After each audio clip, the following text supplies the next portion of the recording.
Remember those old Campbell's cookbook recipes that vanished without a trace? They were quirky, creative, and once the stars of mid-century dinner tables. What strange treasures are hiding in those pages just waiting to be rediscovered? Super burgers were the kind of dish that could only come from the mid-century kitchen when convenience cooking was booming and families wanted meals that stretched every dollar. The recipe was as simple as it was strange. You took ground beef, mixed it with a can of condensed Campbell's soup, spread it across split buns, and then baked them until the meat set and the tops bubbled. They were open-faced burgers that looked a little off, but somehow satisfied when money and ingredients were running thin. Kids loved them because it felt like fast food, while mothers loved them because the soup did the heavy lifting with seasoning. It was also a budget trick since the soup made the beef go further and added bulk that kept bellies full. While the super burger has disappeared from cookbooks and most memories, it stands as a reminder of how much creativity and compromise went into everyday meals in the 1950s and 1960s. They were quirky, cheap, and surprisingly comforting for what they were. Tomato soup popsicles might sound like a prank today, but back in the 1950s, they were actually promoted as a wholesome treat. The idea was simple. Take condensed tomato soup, dilute it slightly with milk or water, freeze it in molds, and present it as a healthy snack for children. In a world where dessert was often rationed or costly, these frozen soup pops were pitched as a way to get vegetables into children while giving them something sweet and cool for summer. Of course, anyone who tried one quickly realized that cold tomato soup on a stick was not exactly a crowd pleaser. Still, Campbell's leaned into the health angle and even printed variations in promotional cookbooks. Parents bought into it for a while, trying to sneak nutrition into dessert time, but the idea faded fast once children figured out the trick. Today, tomato soup popsicles survive only as one of those oddball vanished recipes that makes you wonder how far advertising could push families. Souped-up pancakes were another quirky Campbell's experiment that turned heads in the 1950s and 60s. The base recipe was just like any normal pancake mix, but instead of using plain milk, you stirred in condensed tomato soup. What came out of the skillet were bright orange pancakes with a tangy aftertaste that baffled many first-timers. They were often served with savory toppings like cheese or ham instead of syrup, which gave them a strange in-between identity. Some families swore by them as a breakfast change-up, while others tried once and never looked back. The marketing behind them leaned on the "add a vegetable to breakfast" line, suggesting that soup could make flapjacks healthier and more substantial. The reality was that most people could not quite reconcile the sweet tang of soup in their morning stack. Still, souped-up pancakes were remembered fondly by a few who liked to experiment, and they vanished from cookbooks once the novelty wore off. Campbell's chili con carne dip was one of those party recipes that briefly exploded in popularity before fading completely. This dip was made by combining tomato soup, chili powder, shredded cheese, and sometimes canned beans into a bubbling hot bowl served with crackers or chips. It was marketed as a Tex-Mex-inspired dish during the post-war fascination with regional American foods. The appeal was simple.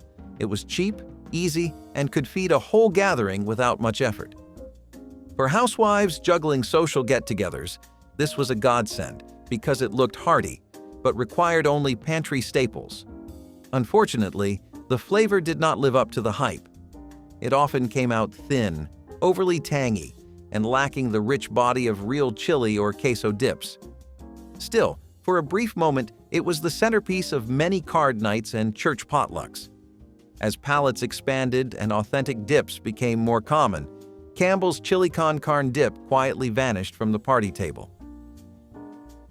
The soup can omelet was a recipe that showed just how far mid-century cooks would stretch a single egg. The method was simple. Beat eggs, stir in half a can of cream soup, and cook it like a custardy omelet. The soup acted as filler, giving the illusion of more eggs while also adding a creamy texture. It often used cream of mushroom, cream of chicken, or cream of celery, depending on what was available. The result was a heavy, rich omelet that was more casserole than breakfast plate. Families embraced it because eggs could be scarce or expensive, and soup was cheap and plentiful. It was also versatile enough to throw in leftover vegetables or bits of meat. Despite its practicality, the soup can omelet never quite earned lasting affection because it was too dense and bland compared to a normal omelet. By the 1970s, it had mostly disappeared from cookbooks, surviving only as a quirky food memory. Cream of mushroom pizza squares were pitched as sophisticated cocktail party food, but in reality they were little more than pantry snacks dressed up. You started with squares of white bread, spread on a mixture of cream of mushroom soup and shredded cheese, then baked them until golden. The result was a finger food that was crispy, gooey, and surprisingly satisfying for guests nibbling between highballs. They were cheap to make, could be assembled quickly, and felt just fancy enough to serve at parties. This recipe became a hit in suburban entertaining culture because it offered something beyond chips and dip, but did not break the bank. Still, the heavy reliance on canned soup and processed cheese meant it dated quickly as party foods evolved. By the late 20th century, people had moved on to fresher options, and these little squares disappeared from circulation. Today, cream of mushroom pizza squares are remembered as relics of a simpler, entertaining era.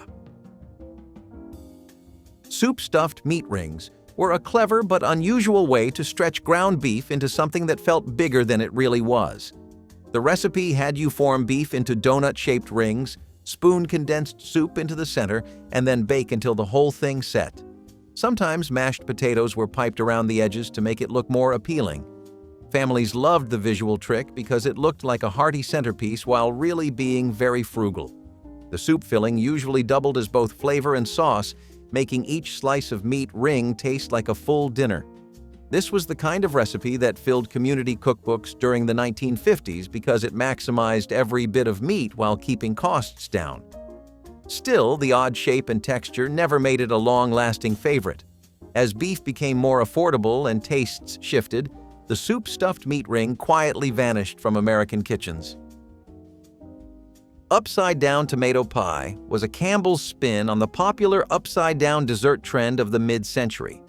Instead of pineapple or cake, this recipe featured a savory pie where the filling was condensed tomato soup and vegetables topped with pastry dough.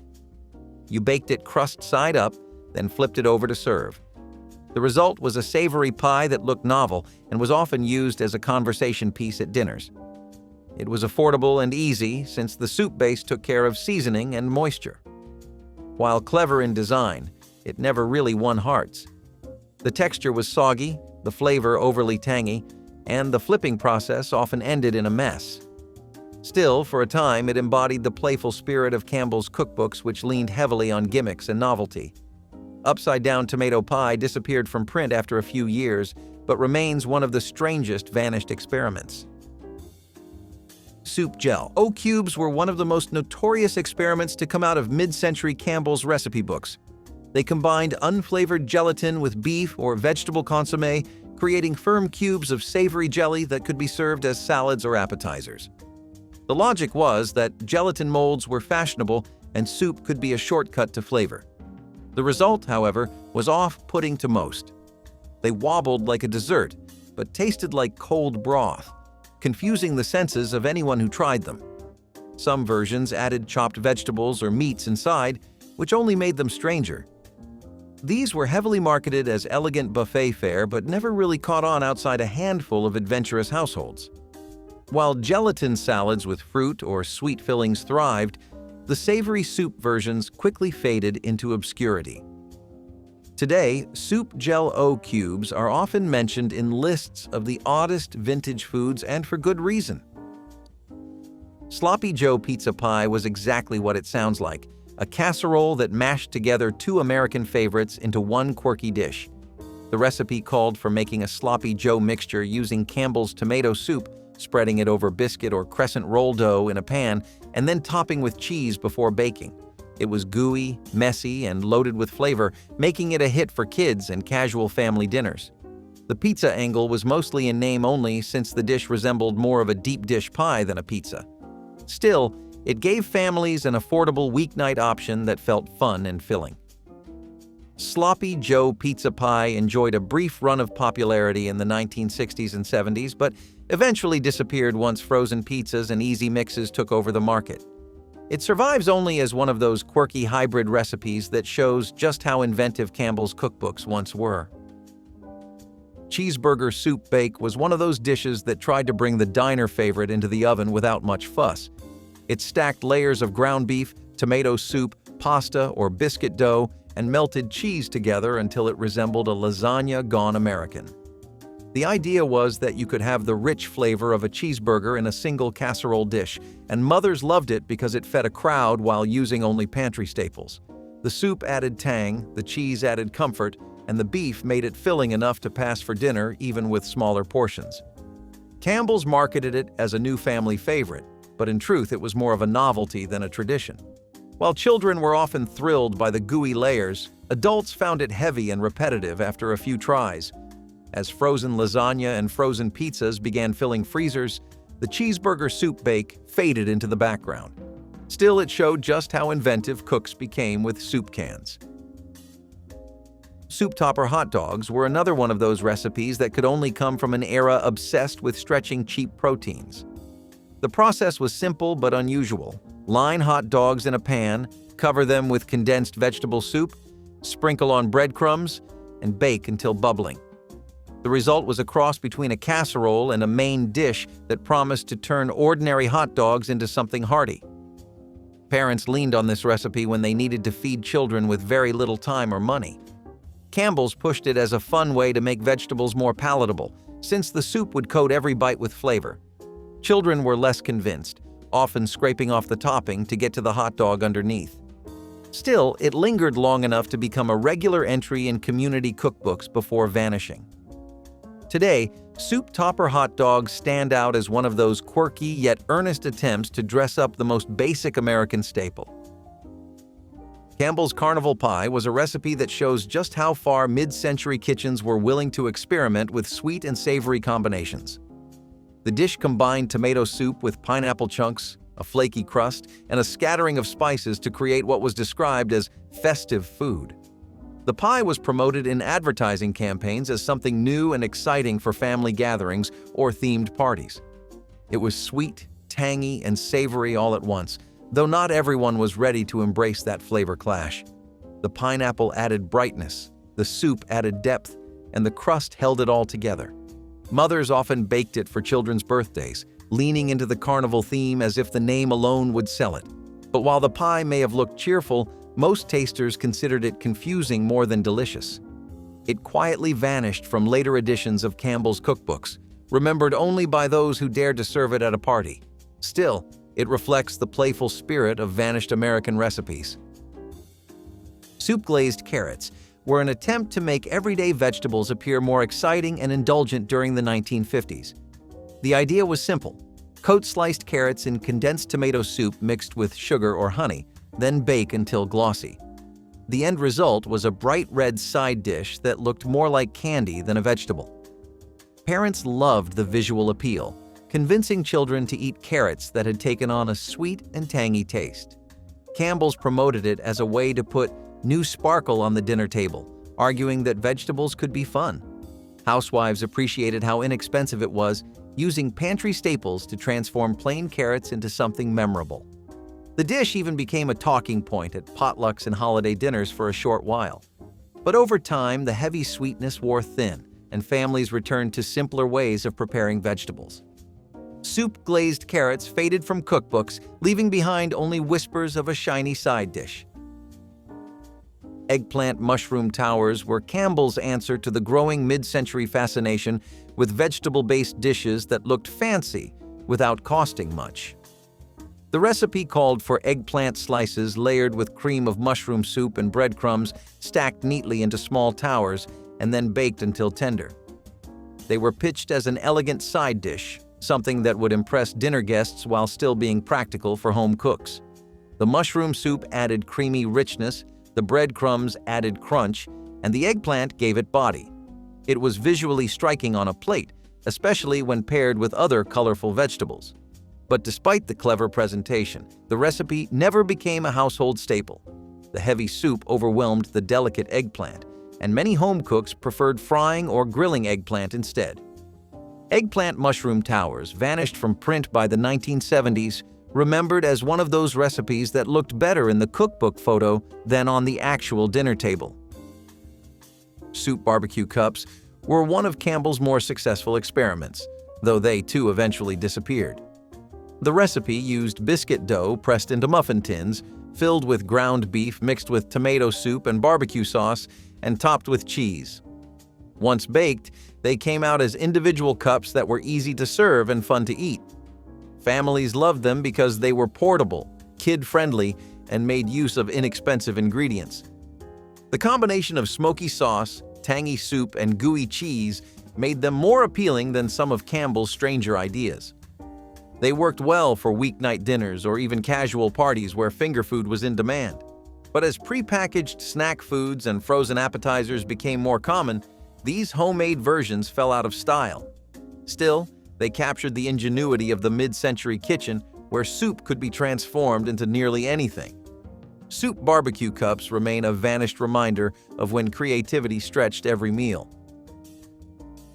Campbell's Cracker Pizza was a dish born from budget creativity and sheer necessity. The recipe layered saltine crackers with tomato soup, shredded cheese, and bits of leftover meat or vegetables, then baked it until crisp. It was pitched as a thrifty alternative to ordering or making a full pizza, and families often leaned on it when money was tight. The crackers acted as the crust, absorbing the soup and becoming soft underneath while still crisping slightly on top. For children, it was a novelty to call this pizza, and for parents, it was a way to put dinner on the table with minimal cost. It had a certain charm in community cookbooks and quickly became associated with frugal households. But once frozen pizzas entered the market and fresh dough became more accessible, Campbell's Cracker Pizza lost its appeal.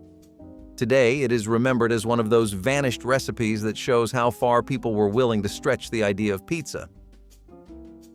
Cream of chicken soufflé was Campbell's take on elevating canned soup into something resembling French cuisine. The recipe called for cream of chicken soup whipped into eggs and milk, then baked until puffed and airy. It promised sophistication without the fuss, making it seem like any housewife could serve gourmet foods straight from the oven. In reality, the result was often heavy and more casserole than soufflé, but it still gave families a sense of occasion. The dish was frequently suggested for Sunday dinners or holiday meals when people wanted something beyond ordinary casseroles. Its light, golden crust made it look impressive, even if the texture was denser than true soufflé. Campbell's heavily advertised it in promotional pamphlets during the 1950s, but by the 1970s, it had largely vanished. The rise of actual French cooking techniques and better access to ingredients made the shortcut version obsolete. Still, cream of chicken soufflé remains a vanished marker of aspiration in the cookbook era. Souped-up fondant potatoes were an unusual Campbell's recipe that tried to merge fine dining presentation with pantry staples. Fondant potatoes are traditionally cylinders of potato browned in butter and roasted in stock. Campbell's simplified this by replacing stock with condensed consommé, which made the dish richer and easier for home cooks. The potatoes were browned, placed in a pan, covered with soup, and baked until tender with a glossy finish. The effect was elegant enough to serve at dinner parties, but still cheap enough for everyday meals.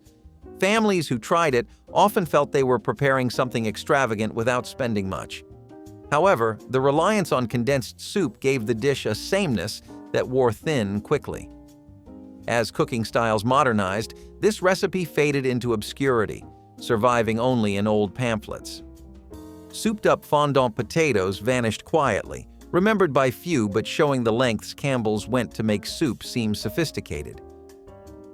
Tomato soup donuts may be the most bizarre sweet experiment to come from Campbell's old cookbooks. The recipe folded condensed tomato soup into the dough, giving the finished donuts a reddish hue and a faint tang beneath the sugar glaze. At a glance, they looked like ordinary treats, but the flavor was unmistakably different.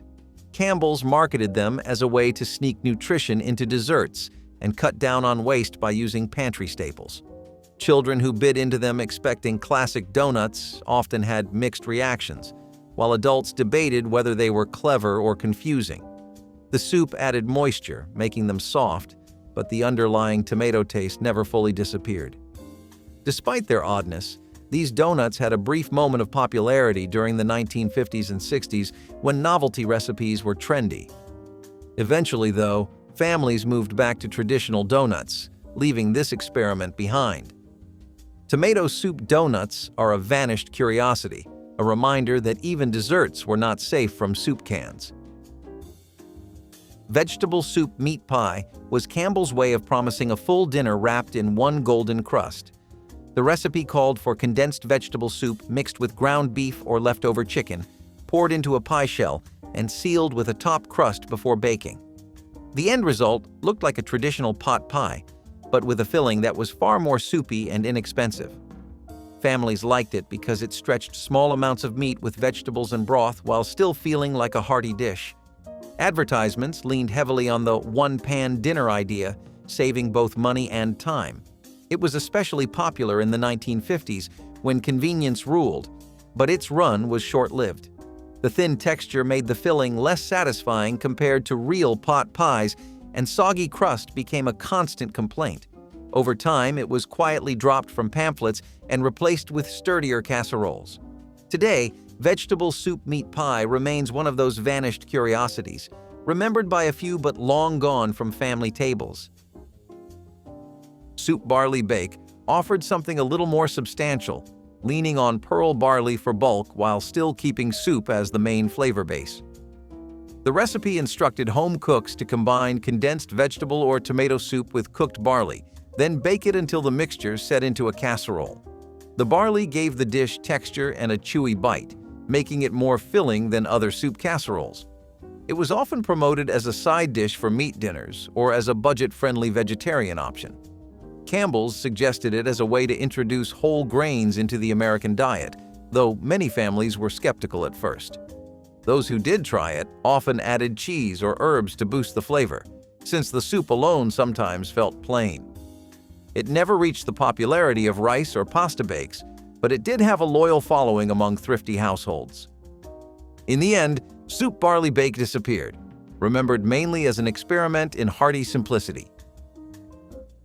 Cream of shrimp cocktail spread was Campbell's attempt to transform a rare soup flavor into a party centerpiece. The recipe blended cream of shrimp soup with cream cheese and seasonings, then chilled the mixture to serve with crackers. On paper, it seemed sophisticated, fitting right in with the cocktail culture of the mid-century. It was promoted as an easy appetizer that gave ordinary gatherings a touch of elegance. But in practice, the flavor was polarizing, with some finding it rich and others calling it overpowering. The rarity of cream of shrimp soup itself also made it difficult to sustain as a regular recipe. For a brief moment, it became a novelty at dinner parties, where its pink color and seafood tang stood out on the hors d'oeuvres table. Over time, though, as shrimp cocktails and other seafood spreads took over, Campbell's version slipped into obscurity. Cream of shrimp cocktail spread is one of those vanished dishes that reveal how playful and sometimes risky cookbook experiments could be. Soup-layered grilled cheese took a beloved comfort food and decided to reinvent it with a quirky twist. Instead of the usual bread and cheese, this recipe called for a layer of condensed tomato soup spread between slices of cheese before being baked or grilled. The soup added tanginess, color, and moisture, giving the sandwich an unexpected texture. Children sometimes enjoyed the novelty, while adults were split on whether it was clever or simply messy. The sandwich was pitched as an exciting new way to serve grilled cheese with tomato soup in a single bite.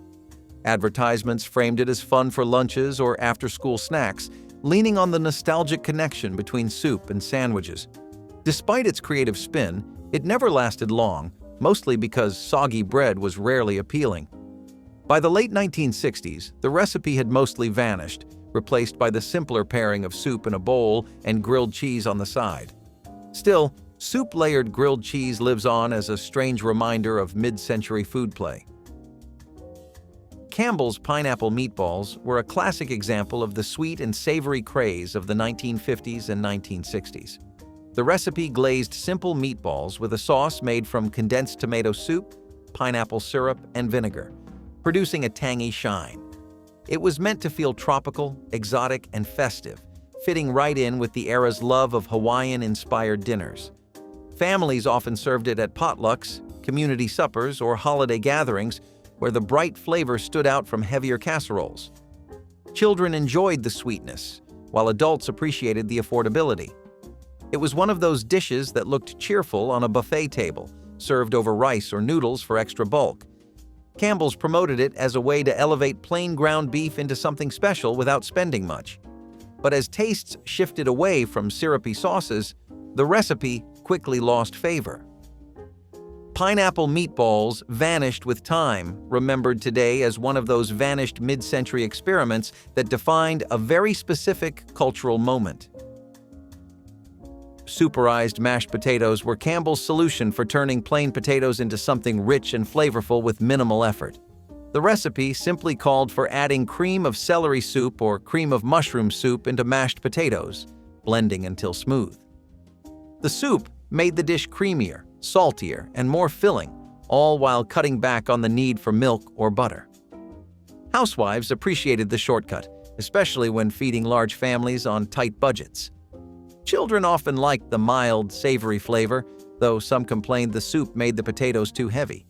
It was pitched as an easy side dish that could accompany any main course, from roasted chicken to meatloaf. Campbell's included it in pamphlets as part of their broader campaign to show soup as more than just soup. Over time, however, home cooks preferred to flavor mashed potatoes with fresh ingredients rather than cans. Superized mashed potatoes disappeared from print, another vanished dish that highlights how convenience sometimes overshadowed tradition. Soup-stuffed peaches are one of the strangest recipes ever printed under Campbell's name, a dish that feels more like a dare than a dinner. The recipe called for halved canned peaches filled with savory mixtures made from condensed soups such as chicken or mushroom, then topped with nuts or breadcrumbs. It was pitched as a salad course, meant to impress guests with novelty and contrast. On the plate it looked colorful, but the flavors clashed in ways that left most tasters baffled. Sweet peaches mixed with salty, creamy soup rarely worked as planned.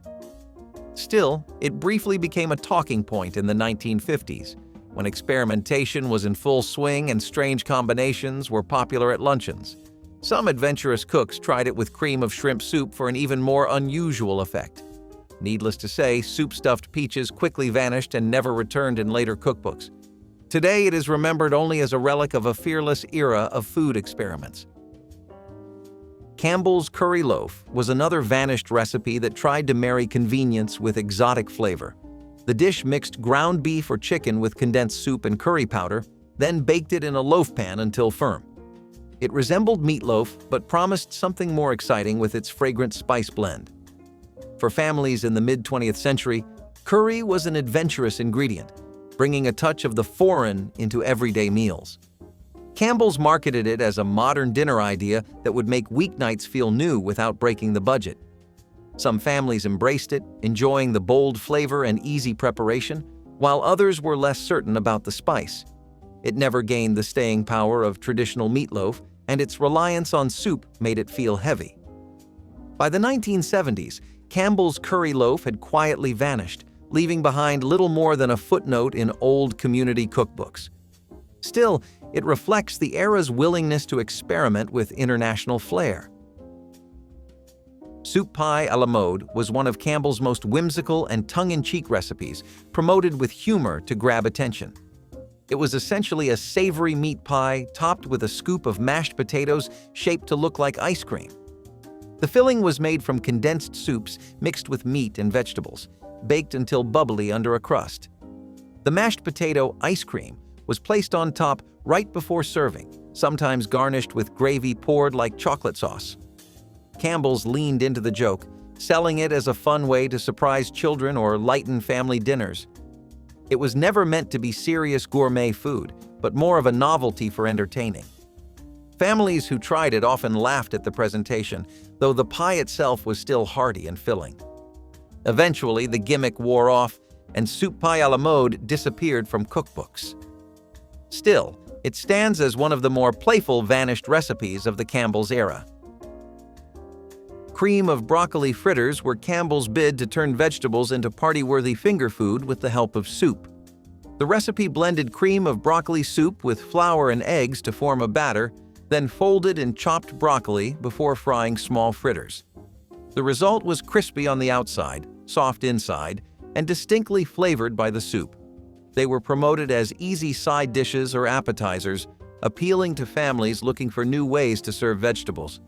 The fritters were affordable, filling, and a hit with children who preferred anything fried. Campbell's highlighted them in pamphlets as a creative way to bring excitement to otherwise plain broccoli. Despite their appeal, they never became a lasting staple, partly because frying was seen as too indulgent for everyday meals. As tastes shifted toward lighter cooking, the recipe faded into obscurity. Cream of broccoli fritters vanished quietly, leaving behind only the memory of soup-inspired bites that once delighted home cooks. Cheese and pineapple skewers were a cheerful, bite-sized appetizer that embodied the playful spirit of 1960s entertaining. Cubes of sharp cheddar cheese alternated with sweet pineapple chunks threaded onto toothpicks or cocktail sticks, creating an attractive and easy-to-eat party snack. The contrasting flavors of salty, savory cheese with juicy tropical pineapple made for a pleasing combination that delighted guests at cocktail parties, potlucks, and family gatherings. These skewers required no cooking and minimal preparation, allowing hosts to quickly assemble a tasty and visually appealing dish. This simple recipe reflected the era's fondness for finger foods that combined convenience with a touch of sophistication. Though the popularity of pineapple in savory dishes has waned, cheese and pineapple skewers remain a nostalgic symbol of mid-century Americana and its inventive yet accessible approach to casual entertaining. Molasses milk with soda crackers.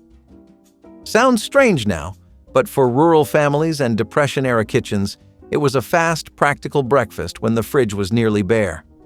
You would warm up some milk, stir in molasses for sweetness, and crumble soda crackers right on top. That was it. It was not fancy, but it filled you up, gave you a little energy, and made use of things that lasted forever in the pantry. Molasses was cheaper than sugar and packed with nutrients. Soda crackers were everywhere, and milk, fresh or canned, was always a breakfast staple. Old farm cookbooks, church recipe cards, and rural homemaker guides all had versions of this tucked inside, passed around by folks who knew how to stretch the simplest ingredients. It was humble, filling, and comforting in its own odd way. These days, it is almost unheard of, replaced by granola bars and cereal bowls. But back then, this quiet little breakfast got people through hard mornings with nothing but warm milk and a little ingenuity. Peanut butter and marshmallow sandwiches were one of those simple little joys that made their way into school lunches, church picnics, and kitchen tables across America. It did not take much. Just some soft sandwich bread, a good swipe of creamy peanut butter, and a generous helping of marshmallow fluff right out of the jar. The whole thing came together in under 10 minutes, but it stuck with you longer than that. It was sweet, sticky, and packed with that gooey marshmallow center that kids could not get enough of. Adults loved how fast and affordable it was, especially when grocery budgets were tight. You would spot this recipe scribbled on note cards, tucked into church cookbooks, or passed down by word of mouth from one busy home cook to another. It was a sugar rush, sure, but it was also a reminder of the quick comfort food that helped families stretch what they had. Funny how something that fast and that fun could quietly disappear from kitchen tables over time. Jellied chicken salad cups were the quirky retro lunch you probably saw at your grandmother's house or flipped past in old homemaker guides. You made chicken salad, shredded chicken, mayo, celery, a little seasoning, and then set the whole thing in gelatin until it firmed up. It sounds strange now, but back then, this was peak luncheon presentation. You scooped the wobbly salad into lettuce leaves, added a sprig of parsley or a cherry tomato, and served it cold. It was light, chilled, and looked fancier than the ingredients actually were. These showed up at potlucks, garden parties, and quick family lunches when the oven stayed off and time was short. Gelatin molds made everything feel more polished, even when it came straight from leftovers and pantry basics. Old cookbooks loved recipes like this because they stretched food, required no cooking, and made lunch look impressive with barely any effort. It might feel out of place today, but jellied chicken salad cups were fast, filling, and weirdly fun when they first hit the table. Bacon and egg salad wraps were a savory and filling cold dish popular in mid-century America, combining chopped crispy bacon and hard-boiled eggs with creamy mayonnaise, then wrapped in fresh lettuce leaves. This recipe provided a tasty, portable meal or appetizer that fit perfectly into the 10-minute preparation window many home cooks sought. The smoky richness of the bacon blended harmoniously with the soft, protein-packed eggs, while the mayonnaise added moisture and a mild tang. Wrapping the mixture in cool, crisp lettuce offered a fresh, crunchy contrast to the creamy filling, making the dish both satisfying and light. Bacon and egg salad wraps were especially popular for casual lunches, picnics, and cocktail parties, offering an easy-to-eat finger food option that was visually appealing and flavorful. This dish reflected the 1960s focus on quick, convenient meals that still felt special and satisfying. Though modern wraps have diversified widely, these simple bacon and egg salad wraps remain a delicious reminder of the era's inventive yet straightforward approach to fast cooking and social dining.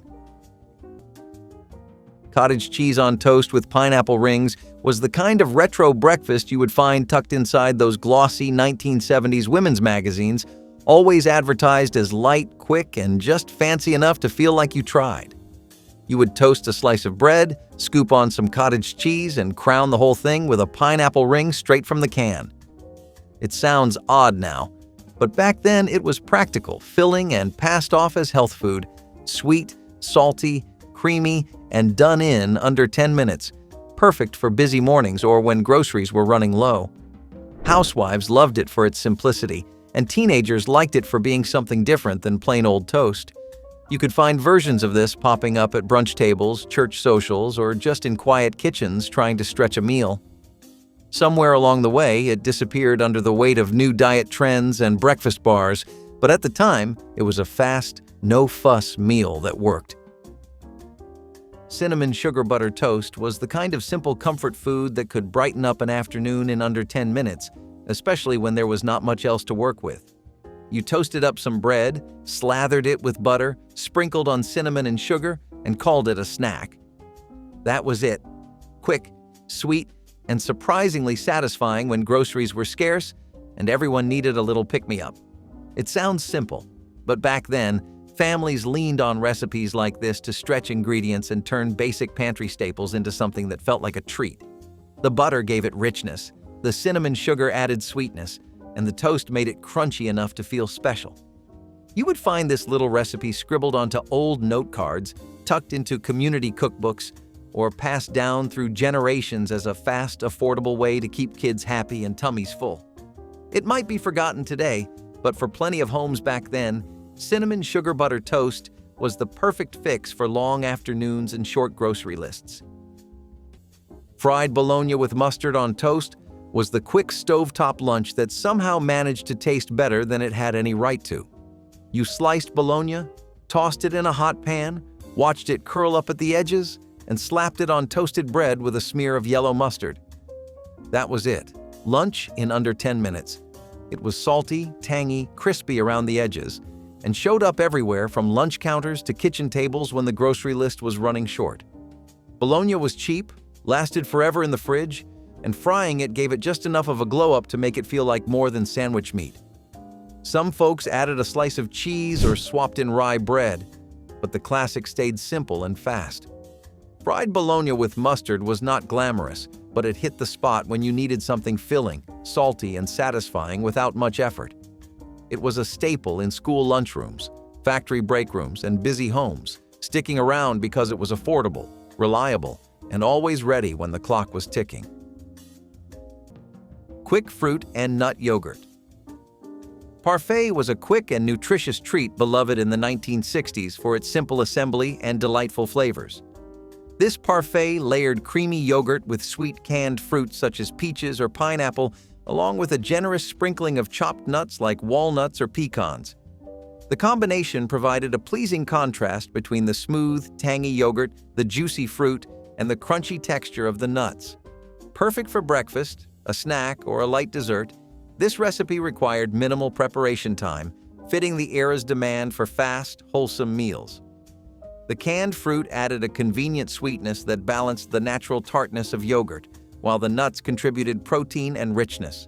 This parfait was often served in clear glasses to showcase its colorful layers, making it visually appealing as well as tasty.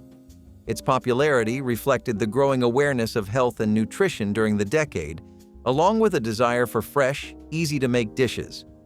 While today's parfaits may include granola or fresh fruit, the classic 1960s fruit and nut yogurt parfait remains a nostalgic favorite, combining pantry staples into a satisfying and wholesome treat that anyone could whip up in moments.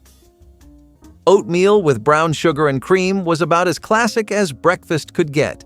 Quick oats simmered on the stove, topped with a spoonful of brown sugar and a splash of canned milk.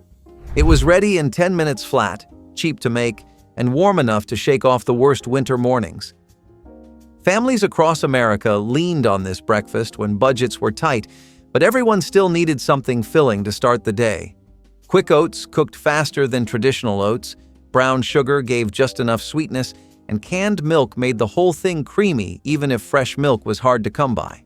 It showed up in school lunch guides, frugal homemaker magazines, and those old cookbooks buried at the back of every kitchen drawer. For a lot of folks, this was not a special occasion breakfast. It was the daily routine, quiet, dependable, and gone in under 10 minutes. Funny how something so ordinary could disappear so completely, replaced by instant packets and flashy coffee shop menus. Tomato and sugar. Open-faced sandwiches were one of those quirky summer snacks that showed up when gardens were full, money was tight, and lunch had to be quick and simple. You sliced a fresh tomato, buttered a piece of bread, sprinkled sugar over the top, and that was it.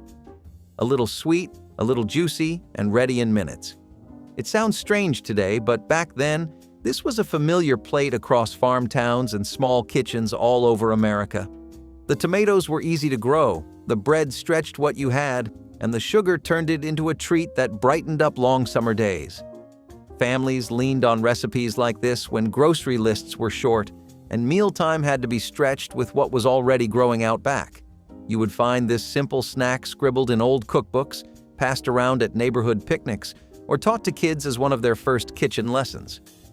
It might seem forgotten now, but for plenty of folks back then, tomato and sugar sandwiches were a fast, filling reminder of how far a little garden and a little creativity could go. Cracker Stack lunches were the shortcut every lunchbox kid quietly loved, and every parent threw together when time was short. You took Ritz crackers, layered slices of American cheese between them, and tossed in some apple slices on the side. It was simple, salty, and filled you up without needing to cook a thing.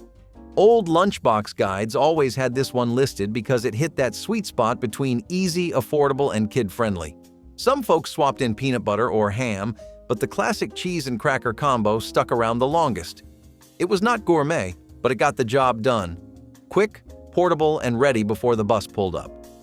It sounds basic now, but for families juggling busy mornings and tight grocery budgets, Cracker Stacks were a reliable lunch that needed zero effort to pull off. Peanut butter and jelly roll-ups were a fun and easy snack that became a favorite among families in the 1960s for their simplicity and kid-friendly appeal.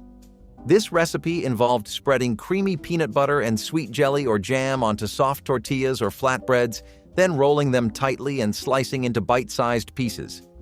The combination of salty peanut butter with fruity jelly created a classic flavor pairing loved by children and adults alike. The roll-up format added a playful twist, turning a traditional sandwich into a finger food that was perfect for lunchboxes, parties, or quick snacks on the go. This recipe required no cooking and could be prepared in minutes, reflecting the decade's growing trend toward convenient and portable foods. Peanut butter and jelly roll-ups also represented the era's embrace of processed foods and easy meal solutions that fit busy lifestyles. While the basic sandwich remains popular, the roll-up presentation adds nostalgic charm and practicality that make this dish a timeless quick recipe loved across generations. Peanut butter and sweet pickle sandwiches were one of those strange combinations that somehow became a regular part of vintage kitchen routines. You spread creamy peanut butter on soft sandwich bread, added sliced sweet pickles, and pressed it together. That was it. Quick, crunchy and a little tangy with just enough sweetness to balance it out. It sounds odd now, but back then, it was a favorite for busy lunches, quick after-school snacks, or when there was not much else in the pantry. The peanut butter gave it richness, the pickles added bite, and together they made a sandwich that stuck to your ribs and kept you going. You would find this one scribbled in old recipe boxes passed around at church picnics or quietly tucked into Grandma's cookbook among the other quirky 10-minute meals. Families leaned on this recipe because it came together fast, filled you up, and used ingredients most people always had on hand. It might be forgotten now, but for plenty of households back then, peanut butter and sweet pickle sandwiches were a surprising lifesaver when time and money were both running short. Creamed corn and egg skillet was one of those weirdly satisfying lunches that showed up when the fridge was nearly empty and time was running short. You would grab a can of creamed corn, crack in a few eggs, and fry everything together in one pan. It sounds questionable now, but for families back then, it was warm, savory, and fast. Ready in minutes when kids came home hungry or Dad's lunch break was short. It usually got served with plain white toast or leftover biscuits, soaking up every last bit of that creamy, buttery mess. Some folks added black pepper or a sprinkle of shredded cheese, but most kept it plain because that is what was in the cupboard. It was not glamorous, and nobody was putting this on a restaurant menu, but in old cookbooks it was listed right next to the hearty quick meals section. That is how you knew it worked. Quick chili cheese dip was a warm, spicy appetizer made by combining canned chili with shredded cheese and heating briefly until melted and bubbly. This 10-minute recipe was perfect for parties, game days, or casual get-togethers, delivering a satisfying mix of smoky, cheesy, and spicy flavors. The dip was often served with tortilla chips or crackers, making it easy to share and enjoy in a communal setting. Its simplicity and speed reflected mid-century America's love for convenience foods that could be whipped up without much fuss. Using canned chili ensured the dip was budget-friendly and accessible to many households. Although chili cheese dip remains popular today, the quick homemade versions of the 1960s had a distinctive charm rooted in combining pantry staples into crowd-pleasing dishes. This recipe embodies the era's knack for hearty, flavorful snacks that made entertaining both easy and delicious. Poached egg. Over-stewed tomatoes was the kind of savory breakfast you would only find in old church cookbooks or handwritten recipe cards from a neighbor down the street.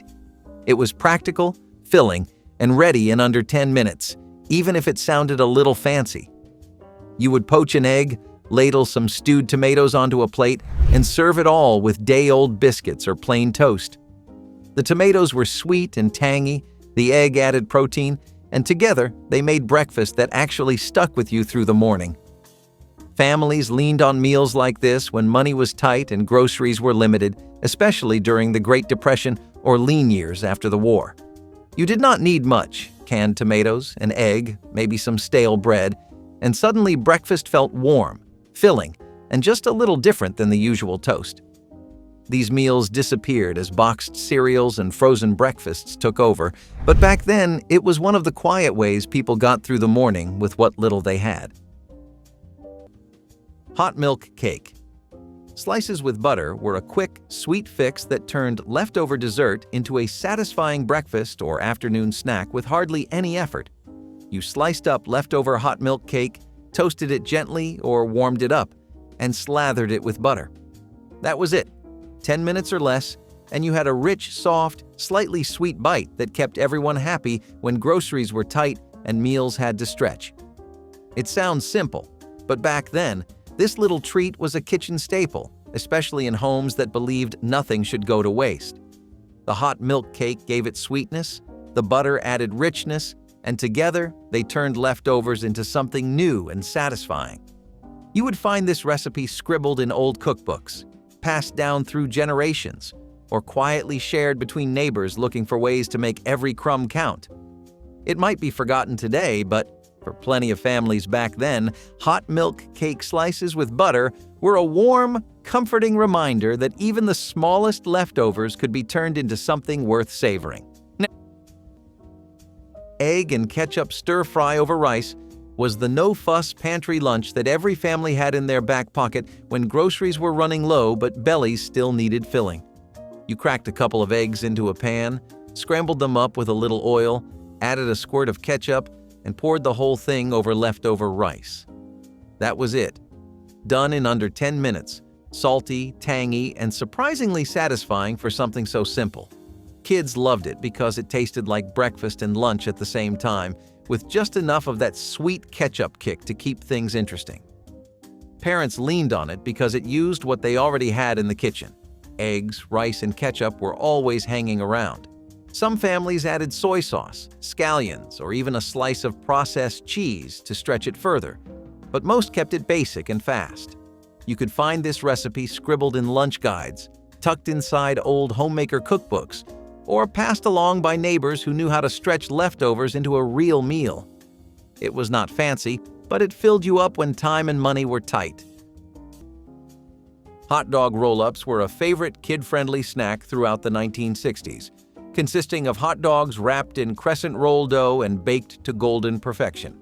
This quick recipe brought together the comforting familiarity of hot dogs with the flaky texture of crescent rolls, creating an easy-to-handle finger food loved at parties and lunchboxes alike. The rolls were assembled in minutes, making them a practical solution for parents needing fast and tasty snacks. The appeal of this dish lay not just in its flavor but also in its fun presentation, as the wrapped hot dogs resembled miniature pastries that children eagerly devoured. It captured the era's spirit of convenience and family-focused cooking, combining processed foods in clever ways to satisfy busy schedules. Though homemade versions have become less common with the rise of commercial snack foods, hot dog roll-ups remain a nostalgic emblem of quick and simple 1960s comfort food. Cold rice with milk and sugar was the ultimate make-do breakfast pulled from the back pages of old community cookbooks and family kitchen tables when leftovers were all that stood between you and an empty stomach. You would take leftover rice, pour cold milk over it, sprinkle a little sugar or cinnamon if you had it, and breakfast was done in under 10 minutes. It sounds plain now, but back then, it was practical, frugal, and good enough to keep you going. Farmers, factory workers, and school kids all started the day with simple meals like this when groceries ran low, but mornings never slowed down. Cold rice was easy to stretch, milk made it creamy, and sugar turned it into something that actually felt like breakfast. Some families tossed in raisins or fruit if they had extra, but most kept it plain and quick. You will not find this breakfast on menus today, but back then it quietly kept families fed with nothing but leftovers and a little kitchen ingenuity. Funny how the simplest meals fade away. Canned chili over saltines was the kind of quick meal that got dinner on the table fast with hardly any effort, especially when the cupboards were running bare. You opened a can of chili, heated it on the stove, and spooned it over a pile of saltine crackers. That was all there was to it. It might sound plain now, but back when budgets were tight and groceries were stretched thin, this quick, salty, filling meal showed up on plenty of kitchen tables. The saltines soaked up the chili, adding crunch and making a small amount of food go a whole lot farther.